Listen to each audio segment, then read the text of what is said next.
안녕하세요. 마이웨이입니다. 보시는 것처럼 이 암호화폐 시장이 또 전체적으로 이렇게 좀 빨갛게 물들면서 또 살짝 또 약세를 또 보이고 있습니다.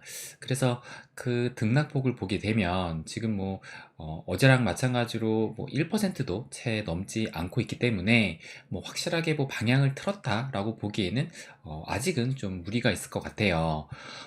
그런데 뭐 여러분도 이제 잘 아시겠지만 어제 또 이 미국의 CPI가 발표가 됐습니다.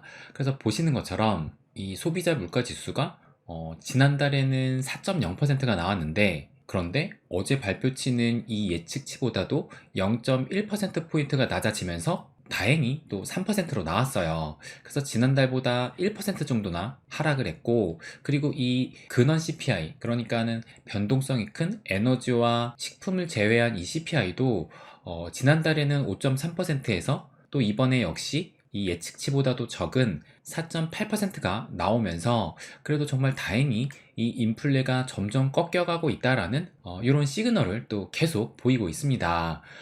그래서 이 기사를 보게 되면 이 미국의 6월 CPI 상승률이 3%대로 하락을 했다라고 하면서 이것이 지금 2년여 만에 최저치를 찍었다라고 이렇게 기사가 나왔어요. 그래서 정확히는 2년 3개월 만에 이 3%대로 하락을 한 거다라고 또 그렇게 말을 하더라고요. 그래서 또 이걸 보시게 되면 작년에 이 6월 달만 해도 무려 이 CPI가 9.1%를 찍었었는데, 그런데 지금 딱 1년 만에 이렇게 3.0%로 어떻게 보면 좀 이렇게 시간이 흐르면서 점점 가파르게 이렇게 또 지금 하락을 하고 있어요.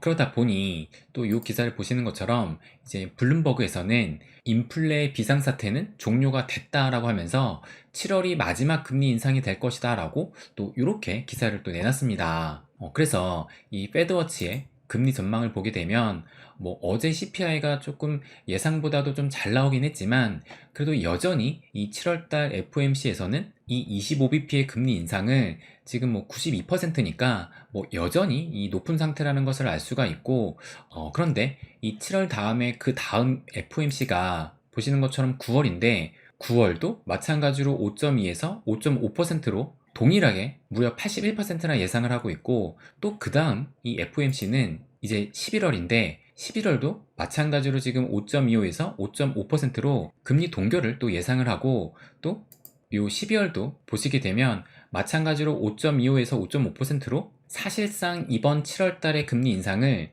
마지막 금리 인상이다라고 이렇게 지금 전망을 하고 있는 겁니다. 그러다 보니 어제 이 미 증시의 흐름을 보시게 되면 보시는 것처럼 뭐 얼룩덜룩 빨간색이 보이긴 하지만 그래도 이 초록색의 상승한 종목이 훨씬 좀 많았다라는 것을 또 알 수가 있어요. 거기에다가 이 엔비디아 같은 경우는 3%가 넘는 이런 상승을 했고, 마찬가지로 메타도 이렇게 좀 3% 넘는 이런 상승을 보이면서 어제는 또 이 빅테크들의 기술주들이 은근히 또 괜찮은 모습을 보였습니다. 그래서 이 지수를 보시게 되면 보시는 것처럼 다우존스, S&P 500, 나스닥 모두 이렇게 상승을 했는데, 이 나스닥은 1%가 넘는 상승을 하면서 다른 지수에 비해서도 더 많이 또 상승을 했다는 것을 알 수가 있어요. 그러면서 또 이 유럽 증시 역시 주요국 모두가 또 이렇게 상승을 보였습니다. 그리고 또 이 빅스 공포지수를 봐도 어제 하루 동안은 또 무려 이 8% 넘는 이런 하락을 하면서 다시 이 빅스 지수가 13포인트대로 의미 있는 또 하락을 보였어요. 그래서 어제 이 주가 상승으로 이걸 보시게 되면 나스닥이 뭐 지난 주말에도 좀 약세를 보이는가 싶더니만 최근 3일간 연속으로 상승을 하면서 결국에는 이제 오늘이 아니라 어제죠. 어제 이 상승으로 나스닥이 또 연고점을 새롭게 이렇게 또 찍었습니다. 그런데 이 나스닥뿐만 아니라 보시는 것처럼 이 S&P 500 역시 이 최근 3일간의 상승으로 어제 올해의 이 연고점을 또 새롭게 찍었어요. 그러니까 지금 최근에 이 미 증시가 3일 연속 이렇게 상승을 하면서 다시 새로운 이 연고점을 찍었다라는 것은 앞으로의 상승의 불씨도 좀 살리려는 그런 움직임이 아닐까 또 생각이 듭니다. 그래서 최근에 이 중국의 디플레이션 언급을 하면서 시장의 하방을 본다라는 견해가 꽤 많이 또 보이기도 했는데, 뭐 그런 것을 지금 무색하게 만들 정도로 이 시장은 또 강한 힘을 또 보여주고 있다고 생각이 들어요. 그래서 제가 중국을 바라보는 뷰는 뭐 회원방에도 제가 간헐적으로 말씀을 드리고 있는데 뭐 중국은 저는 뭐 그렇게 크게 바라보진 않습니다. 뭐 지금 이 중국 얘기까지 하게 되면 또 너무 길어지니까 그것은 또 다음에 말씀드리는 것으로 하고, 그러면 이 암호화폐 시장을 좀 볼게요. 이 암호화폐 시장이 어제 이 CPI 호재에도 불구하고 처음 발표 직후에는 좀 상승으로 방향을 트나 싶었는데 얼마 지나지 않아서 제자리로 좀 돌아가더니 급기야 결국에는 이 어제 일봉이 보시는 것처럼 이렇게 또 음봉으로 마감을 했습니다. 그럼 과연 이것을 어떻게 해석을 해야 될까? 그것에 대한 또 저의 생각을 말씀을 드리면, 일단 이 암호화폐 시장은, 그러니까 뭐 일단 이 비트코인은 아직은 좀 때가 아니다라고 그렇게 좀 해석을 해야 될 것 같아요. 그래서 지금 이 볼린저 밴드를 보시게 되면 뭐 어제 이 CPI 발표를 해가지고 뭐 살짝 이 윗꼬리가 좀 달리긴 했지만, 뭐 그렇다 하더라도 이 밴드의 폭이 뭐 확대되기는커녕 오히려 살짝 이렇게 좀 쪼그라들었다는 것을 알 수가 있어요. 그래서 지금 우리가 보는 요 볼린저 밴드의 요 폭이 지금 육안으로 이렇게 지금 보이는데, 요것을 수치화한 것이 바로 이 BBW 볼린저 밴드 위스가 요 넓이의 수치를 이렇게 또 수치화해서 말을 해주고 있는 겁니다. 그래서 이걸 좀 확대해서 보게 되면 얼마 전까지만 해도 이렇게 컸던 이 변동폭이 점점 줄어드니까 이렇게 이 그래프는 하강을 하고 지금 현재 이렇게 거의 바닥에 가까이 온 모습인데, 그러면 이때와 비슷한 때가 언제 있었느냐, 그 최근을 바라보게 되면 보시는 것처럼 이 선에 맞닿을 때가 지금 딱 이때 2023년 1월에 이때 이 변동폭이 최저로 떨어졌는데, 결국엔 이때 이렇게 밴드의 폭이 좁았다가 이 비트코인이 상승을 하면서 이렇게 크게 확대된 것이 이 본격적인 회복장의 시작이었습니다. 그래서 어제 이 CPI 발표에도 이 비트코인 같은 경우 이렇게 그 방향성을 나타내지 않았다는 것은 아직은 때가 아니고 조금 더 그 힘을 응축한 다음에 더 크게 터뜨리겠다라는 그런 의미로 또 해석을 해야 되지 않을까? 저는 또 그렇게 또 바라보고 있습니다. 그래도 어제 이 지표의 움직임 중에 좀 의미가 있고 긍정적으로 바라볼 수 있다고 생각되는 것이 바로 이 달러 지수를 좀 들 수가 있을 것 같아요.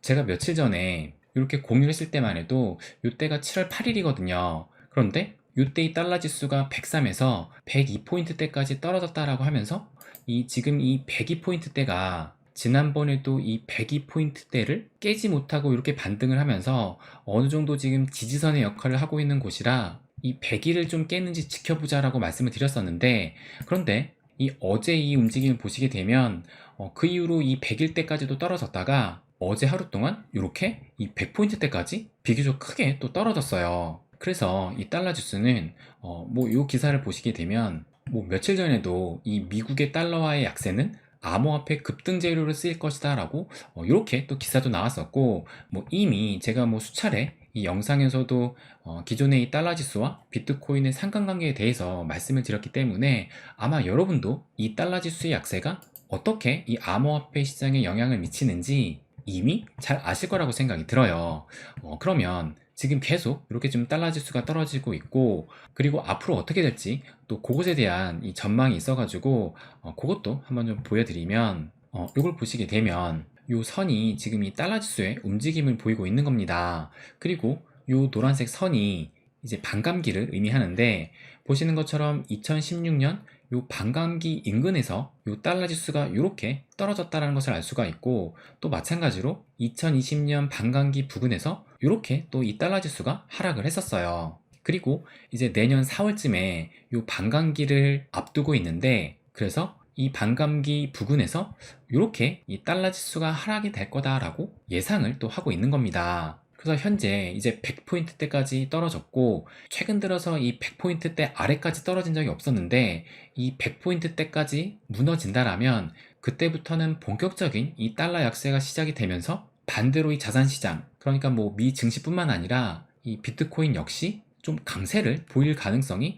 높다라고 또 생각이 듭니다. 그렇다면 제가 뭐 며칠 전에도 말씀드렸지만 이제는 이 달러 지수만 봐도 내년에 모든 힘이 또 모이고 있다는 것이 느껴지기도 해요. 그러니까 지금 이 굵직굵직한 일정이 내년으로 다 모아지고 있는데, 그것이 내년 대선, 그리고 또 반감기, 또 올해는 금리 동결을 하고 내년부터는 금리 인하가 시작될 가능성이 크면서 여기에 현물 비트코인 ETF까지 승인이 되고 또 출시까지 된다라면 이 시장은 본격적인 대세 상승장으로 접어들 수 있다라고 또 생각을 합니다.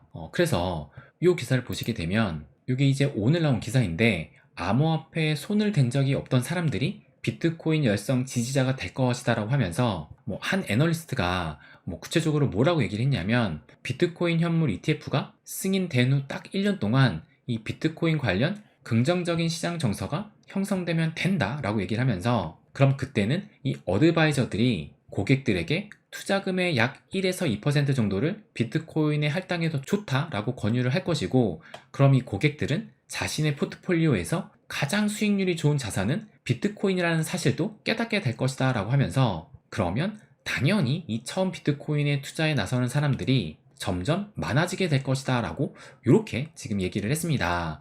그만큼 이 비트코인 현물 ETF가 엄청난 파급력을 가져올 것이다 라고 생각을 할 수가 있는데 그런데 지금 이 기사가 말하는 이 내용을 한 단어로 얘기를 한다면 이것이 바로 포모입니다. 그러니까 암호화폐에 손도 댄 적이 없던 사람들이 이 비트코인에 몰려들고 그런데 또 비트코인이 너무 비싸니까 당연히 이 알트코인까지 손이 갈 거고 그러면서 가격이 점점 오르면서 또 새로운 참가자가 늘어나는 바로 이런 현상을 포모라고 할 수가 있는 거예요.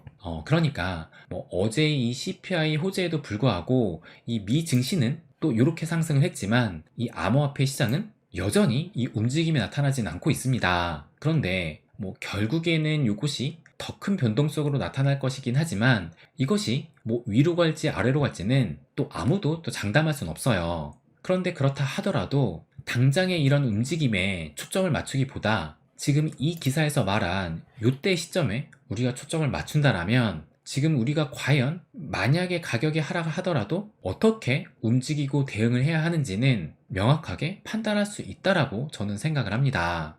그래서 항상 말씀드리지만 좀 더 장기적인 시각으로 이 시장을 바라봐야 하지 않을까 그렇게 또 말씀을 드리고 싶습니다. 네, 그럼 오늘은 여기까지 하겠습니다. 항상 제 이야기 끝까지 들어주셔서 감사드립니다. 부자가 되는 길, My Way.